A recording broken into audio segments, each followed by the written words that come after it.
अगर आप चाहते हैं जवाहरलाल रसीला एंटरटेनमेंट का ऑडियो वीडियो सबसे पहले आप तक पहुंचे तो हमारे चैनल को सब्सक्राइब करें और साथ ही साथ बेल आइकन के बटन को जरूर दबाएं।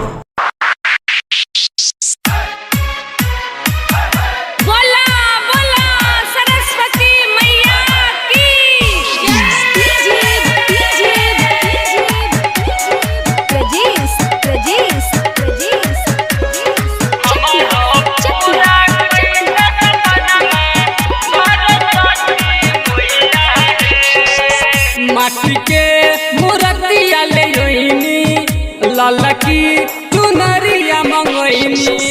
माटी के मूर्तिया ले योइनी ललकी चुनरिया मंगोइनी। तो तोहरे पूजा कर मलिनिया सरस्वती मैया है। हमारो पूरा सपनावा सरस्वती मैया है।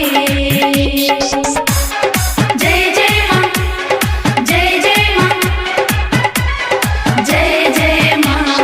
डीजे डीजे डीजे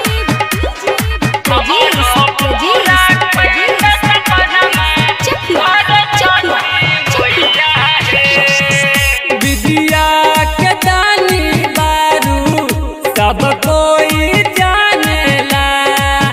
दुनिया संसार में मैया तोहरे के मानेला। विद्या के दानी बारू सब कोई जानेला।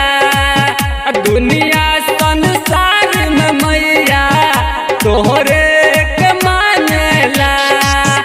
अब नहीं दिल बदखाई जल्दी से घर चली आई। तो तोहरे पूजा कर मलिनिया सरस्वती मैया है। हमारो पूरा सपनावा सरस्वती मैया है। DJ DJ DJ Prajesh Prajesh Prajesh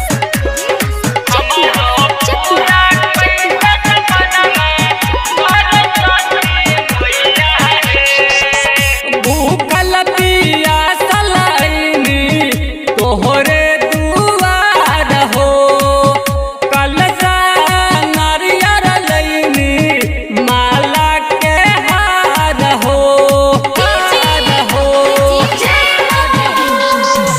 भूखल पियासल आईनी तोहरे दुआर हो। कलशा नारियर लईनी माला के हार हो। जवाहर रसीला कोहे राइटर यमल सोहे। तो तोहरे पूजा कर मलिनिया सरस्वती मैया है। हमारो पूरा सपनावा सरस्वती मैया है। माटी के मूर्तिया ले योइनी ललकी चुनरिया मंगोइनी। माटी के